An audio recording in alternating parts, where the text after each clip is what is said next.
Hola, buenos días, bendiciones, ¿cómo están?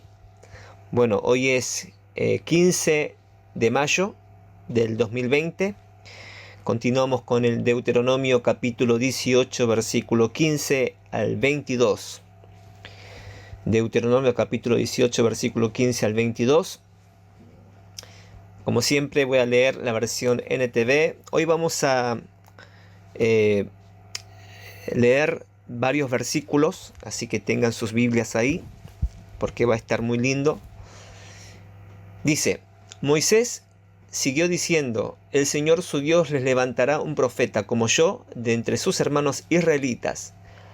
A él tendrán que escucharlo, pues eso fue lo que ustedes le pidieron al Señor su Dios cuando estaban reunidos al pie del monte Sinaí. Dijeron: No queremos oír nunca más la voz del Señor nuestro Dios, ni ver este fuego ardiente, porque moriremos.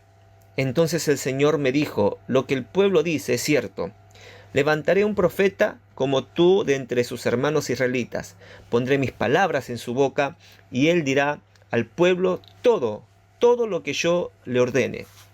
Yo mismo trataré con cualquiera que no preste atención a los mensajes que el profeta proclame en mi nombre. Pero todo profeta que falsamente afirme hablar en mi nombre o hable en nombre de otro Dios, tendrá que morir. Tal vez se pregunten: ¿cómo sabremos si una profecía viene o no viene del Señor? Si el profeta habla en nombre del Señor, pero su profecía no se cumple ni ocurre lo que predice, ustedes sabrán que ese mensaje no proviene del Señor. Ese profeta habló sin el respaldo de mi autoridad y no tiene que temerle, dice la palabra de Dios. Amén y amén. El título de hoy es Pruebas de un verdadero profeta.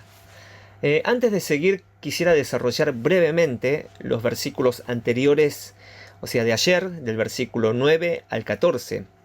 Cuando Israel entraba a Canaán, a la tierra prometida, se encontrarían con naciones que buscaban conocer el futuro a través de prácticas de adivinación, ocultismo o consultar a los muertos. También sacrificios a sus propios hijos al dios Moloc.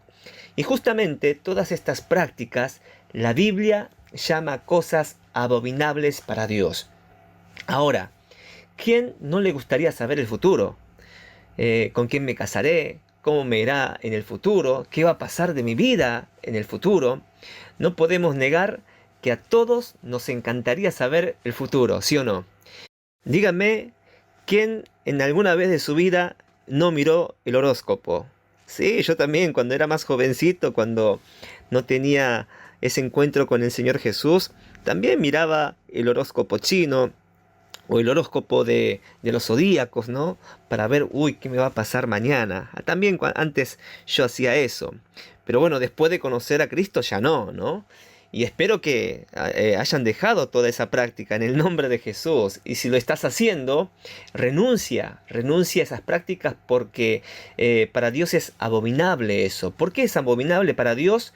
Porque en otras palabras está diciendo que no estás confiando en Dios, que no estás dependiendo de Dios. Por eso para Dios estas prácticas eran abominables. Es más, en el versículo 12 dice: Por estas abominaciones Jehová tu Dios echa estas naciones delante de ti. Y si no querés que te pase también eso a ti, más te vale que lo renuncies en el nombre de Jesús. Amén. Tu vida y mi vida no rige por lo que dice el horóscopo, adivinos o las cartas de tarot, sino que tu vida rige por lo que dice la Escritura, lo que dice la palabra de Dios. Quieras o no quieras, estés dentro de la voluntad de Dios o fuera de la voluntad de Dios, termina cumpliéndose la perfecta voluntad de Dios. ¿Cuánto dicen amén a eso? Gloria a Dios. Hoy estamos viendo el cumplimiento de la palabra de Dios. Cada vez que pasa el tiempo, los científicos, los historiadores, la gente, terminan convenciéndose que lo que dice la palabra de Dios se está cumpliendo. Por eso, no estés preocupándote por el futuro. Confía en Dios, confía en su palabra, vívela, ponla en práctica. Esto traerá seguridad, paz en tu corazón. Amén. Bueno, ahora sí, pruebas de un verdadero profeta. En otras palabras, ¿cuáles son las señales para poder discernir quién es un verdadero profeta? Primero, tengamos en claro quién es un profeta de Dios o lo que define en la Escritura. Versículo 15. Moisés siguió diciendo: el Señor su Dios les levantará un profeta como yo de entre sus hermanos israelitas. A él tendrán que escucharlo. Pues eso fue lo que ustedes pidieron al Señor su Dios cuando estaban reunidos al pie del monte Sinaí. Dijeron: no queremos oír nunca más la voz del Señor nuestro Dios, ni ver este fuego ardiente, porque moriremos. Entonces el Señor me dijo: lo que el pueblo dice es cierto. Levantaré un profeta como tú de entre sus hermanos israelitas. Pondré mis palabras en su boca y él dirá al pueblo todo lo que yo le ordene. Amén. ¿Qué había pasado en el monte Sinaí? Esto lo podemos ver en Éxodo capítulo 20, y es donde se entregó la Torá, la ley de Dios, los 10 mandamientos. Y en ese monte los israelitas comenzaron a ver y a oír, a presenciar truenos, destellos de relámpagos, fuertes sonidos de bocina y el humo que salía del monte, y tuvieron tanto miedo que le dijeron a Moisés: no, mejor habla tú con Dios y nosotros te escuchamos a ti, pero que Dios no nos hable directamente porque moriremos, es demasiado para nosotros. Entonces Dios le dice: lo que el pueblo dice es verdad, es cierto. Por eso voy a levantar un profeta como tú de entre sus hermanos israelitas. Pondré mis palabras en su boca y él dirá al pueblo todo lo que yo le ordene. Entonces ahí tenemos bien en claro quién es un profeta de Dios. No es aquel que dice lo que siente, movido por sus emociones o sentimientos, sino que solamente dice todo lo que Dios ponga en su boca para transmitir al pueblo todo lo que Dios le ordene. Amén. Y esta es la advertencia para aquellos que no prestan atención a la palabra de Dios. Versículo 19. Yo mismo trataré con cualquiera que no preste atención a los mensajes que el profeta proclame en mi nombre. En otras palabras, Dios mismo pedirá cuenta. Cualquiera que no preste atención a los mensajes que el profeta proclame en su nombre, Dios mismo va a pedir cuenta con esa persona que no escuchó ni obedeció a la voz del profeta que Dios puso en su boca. ¿Vieron cuando en el trabajo se mandaron quizás una macana y tu compañero del trabajo viene y dice: che, ¿por qué hiciste eso? ¿Por qué no le hiciste caso? Ahora el patrón quiere hablar con vos personalmente y te llama para rendir cuentas con vos personalmente. Qué feo esa sensación, ¿no? Bueno, tú no le hiciste caso al profeta que te envié para dar a conocer mi voluntad. Bueno, ahora te la vas a ver conmigo. No es opcional. Jesús dijo: el que conmigo no recoge, desparrama. El que no está conmigo, está en contra mí. Pero si es palabra de Dios, obedezcamos. Sujétate, te guste o no te guste, sométete a la palabra de Dios. Amén. Gloria a Dios. Seguimos el versículo 20, y esta advertencia es para los que hablan falsamente de parte de Dios. Versículo 20. Pero todo profeta que falsamente afirme hablar en mi nombre o hable en nombre de otro Dios, tendrá que morir. Esta es la sentencia. Tendrá que morir el que habla falsamente en nombre de Dios. Ahora, ¿cómo podemos saber si un profeta viene o no viene del Señor? Versículo 22. Si el profeta habla en el nombre del Señor, pero su profecía no se cumple ni ocurre lo que predice, ustedes sabrán que ese mensaje no proviene del Señor. Ese profeta habló sin el respaldo de mi autoridad y no tiene que temerle. Primer requisito: si es un profeta de Dios, se tiene que cumplir lo que habló. Puede tardar, pero si viene de Dios, se cumple sí o sí. Así que también es importante la paciencia, hermanos, paciencia, como Abraham tuvo paciencia. La Biblia dice que en los últimos tiempos saldrán muchos falsos profetas para engañar a muchos. Pero creo yo personalmente que el problema más serio es no saber discernir si es un profeta de Dios o no, si estas palabras vienen de Dios o vienen del hombre.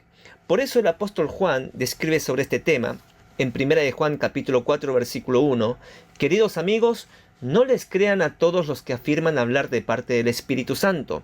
Póngalos a prueba para averiguar si el espíritu que tienen realmente proviene de Dios, porque hay muchos falsos profetas en el mundo.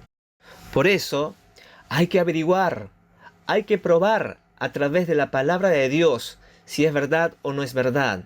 Hay que leer la Biblia para conocer la voluntad de Dios, para conocer su carácter y pedirle al Señor el Espíritu Santo para tener el discernimiento espiritual y no caer en este engaño. Amén. Otro problema es que muchos corren donde está el profeta y no está mal. El problema es cuando no estás conforme con la palabra de Dios y buscas a un profeta para que Dios diga algo más de lo que dice la Escritura. Eso está mal. Por eso el apóstol Pedro también dice en 2 de Pedro capítulo 1 versículo 19, tenemos también la palabra profética más segura, que es la palabra de Dios, a la cual hacéis bien en estar atentos como a una antorcha que alumbra en lugar oscuro, hasta que el día esclarezca y el lucero de la mañana salga en vuestros corazones. Entendiendo primero esto, que ninguna profecía de la Escritura es de interpretación privada, o sea, de una interpretación personal, porque nunca la profecía fue traída por voluntad humana, sino que los santos hombres de Dios hablaron siendo inspirados por el Espíritu Santo. Tenemos la profecía más segura, que es la palabra de Dios. No busques otra cosa. Busque a Dios en su palabra. Tenga una cita divina con Jesús a través de la lectura diaria. ¿Cuánto dicen amén? Y por último, esto es para mí, ¿no? Personalmente. Para los que enseñamos la palabra de Dios, o predicamos, o profetizamos en el nombre de Dios, esto nos ayuda a estar alineados con Dios. Hasta el mismísimo Jesús, el Hijo de Dios, no se atrevió a hablar lo que él quería, sino que dijo en Juan capítulo 12, versículo 49, yo no hablo con autoridad propia, el Padre que me envió me ha ordenado qué decir y cómo decirlo, y sé que sus mandamientos llevan a la vida eterna, por eso digo todo lo que el Padre me indica que diga. Gloria a Dios. Miren, Jesús no vino a expresar su propia voluntad, sino que vino a expresar lo que Dios le dijo. Y eso es lo que nosotros tenemos que hacer, expresar su voluntad, primeramente para mi vida, para expresar la voluntad de Dios a otros también. Amén. Y por favor, oren por nosotros, oren por los pastores, por los misioneros, por los líderes espirituales, para que podamos expresar la voluntad de Dios en nuestras vidas y a los demás también. Es muy importante sus oraciones. Nosotros necesitamos, yo necesito de sus oraciones. No puedo solo. Y valoro muchísimo la oración de cada uno de ustedes. Por eso oremos por los pastores, oremos por los profetas, oremos por los ministros de Dios, para que puedan hablar solo lo que Dios ponga en su corazón y en su boca, así como Jesús lo hizo. Siendo el mismo Dios, el Hijo de Dios no se atrevió a decir o a moverse por sus emociones, por sus sentimientos, sino todo, solamente todo lo que Dios puso en su corazón y en su boca. Amén, iglesia. De la misma manera, nosotros también debemos imitar a Jesús. Señor Jesús, te damos muchas gracias por tu palabra, porque tu palabra es vida, tu palabra nos da seguridad, nos da paz, nos da esperanza, fe, y creemos que en este tiempo es muy necesario poder encontrar tu voluntad, escuchar tu voz a través de la palabra de Dios. Te pedimos, Espíritu Santo de Dios, que nos ayudes a poder entender tu palabra, a poder discernir los tiempos y los espíritus, para que no caigamos en el engaño, porque como dice tu palabra, en los últimos tiempos muchos serán engañados por los falsos maestros, por los falsos profetas. Por eso más que nunca, ahora queremos estar preparados, enfocados en tu palabra, en tu voluntad, para poder estar firmes en el fundamento más seguro que es la palabra de Dios, el Logos, el Verbo, Jesús. Bendigo, Señor, a cada uno de los hermanos que están escuchando esta palabra de Dios y que a través de esta palabra infunda, Señor, aliento de vida para todos los oyentes. Bendigo sus vidas. En el precioso nombre de Jesús oramos. Amén y amén. Gloria a Dios. Bendiciones, hermanos. Chao, chao.